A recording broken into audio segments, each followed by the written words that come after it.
ବାଲେଶ୍ୱର ଜିଲ୍ଲା ଖଇରା ବ୍ଲକ କଣ୍ଡିବେଡ଼ଠାରେ ଏକ ଅଭାବନୀୟ ଘଟଣା ଘଟିଯାଇଛି। ଗୋବିନ୍ଦପୁର ଗ୍ରାମ ପଞ୍ଚାୟତର ଗୋବିନ୍ଦପୁର ଗ୍ରାମର ପ୍ରମୋଦ କୁମାର ବିଶ୍ୱାଳ ଏବଂ ତାଙ୍କ ପତ୍ନୀ ସୁଷମା ବିଶ୍ୱାଳ ଗଣ୍ଡିବେଡ଼ଠାରେ ଶ୍ରୀ ଗଣପତି ଜୁଏଲର୍ସ ନାମରେ ଏକ ଗହଣା ଦୋକାନ କରି ନିଜର ପରିବାର ପ୍ରତିପୋଷଣ କରୁଥିଲେ। ତା 17/2/2026 ତାରିଖ 5 ଘଟିକା ସମୟରେ ଜଣେ ଲୋକ ତାଙ୍କ ଦୋକାନକୁ ଆସି ସୁଷମାଙ୍କୁ ସୁନାହାର ଦେଖାଇବାକୁ କହିଥିଲେ।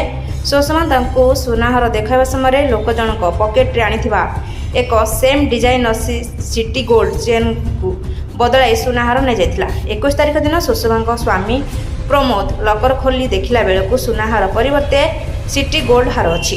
ସିସିଟିଭି ଫୁଟେଜ ଯାଞ୍ଚ କରି ଜାଣିବାକୁ ପାଇଲେ ଯେ ସେହି ଲୋକ ଜଣକ ଖଇରା ବ୍ଲକ ବାଘୁଆ ଗ୍ରାମର ସନ୍ତୋଷ ବେହେରା ବୋଲି। ଏନେଇ ସୁଷମା ଖଇରା ଥାନାରେ ଏକ ଏତଲା ଦେଇଥିଲେ। ଖଇରା ପୋଲିସ ଏକ ମାମଲା ରୁଜୁ କରି ଏହାର ତଦନ୍ତ ଆରମ୍ଭ କରିଛି। ଗଣା ଦୋକାନ କରିଛି ଶ୍ରୀ ଗଣପତି ଜୁଏଲାରୀ। ଘଟଣା ଘଟିଛି?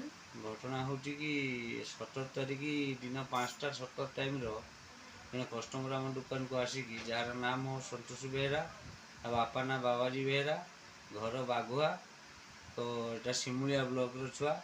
ତ ସେ ଆସିକି ଚେନ୍ଟେ ଦେଖିଛି ମୋ ସ୍ତ୍ରୀ ପାଖରୁ, ଦେଖିକିରି ଚେନ୍ ତା ଭିତରେ ଗୋଟେ ସିଟି ଗୋଲ୍ଡ ଚେନ୍ ରଖିକି ସିଏ ଚତୁର୍ଥ ପୂର୍ବକ ସେ ତାର ନେଇକି ପଳେଇଛି। ମୁଁ 21 ତାରିଖ ଦୋକାନ ଖୋଲିବା ସମୟରେ ମୁଁ ତାକୁ ଦେଖିବାକୁ ପାଇଲି ଯେ ସେଇଟା ଗୋଟେ ସିଟି ଗୋଲ୍ଡ ଚେନ୍।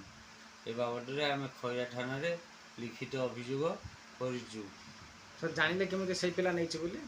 ଆମେ ସିସିଟିଭି କ୍ୟାମେରାରୁ ଚେକ୍ କରିବାରୁ ଜଣାପଡ଼ିଲା। ତା ସିସିଟିଭି ଫୁଟେଜ ସହିତ ସବୁ ଜିନିଷ ଆମେ ପୋଲିସ ପାଖରେ ଦେଇଛୁ। ବାଲେଶ୍ୱର ଛାୟାକାନ୍ତ ମହାନ୍ତିଙ୍କ ରିପୋର୍ଟ, ରୂପାଥାଳିଆ ନ୍ୟୁଜ୍।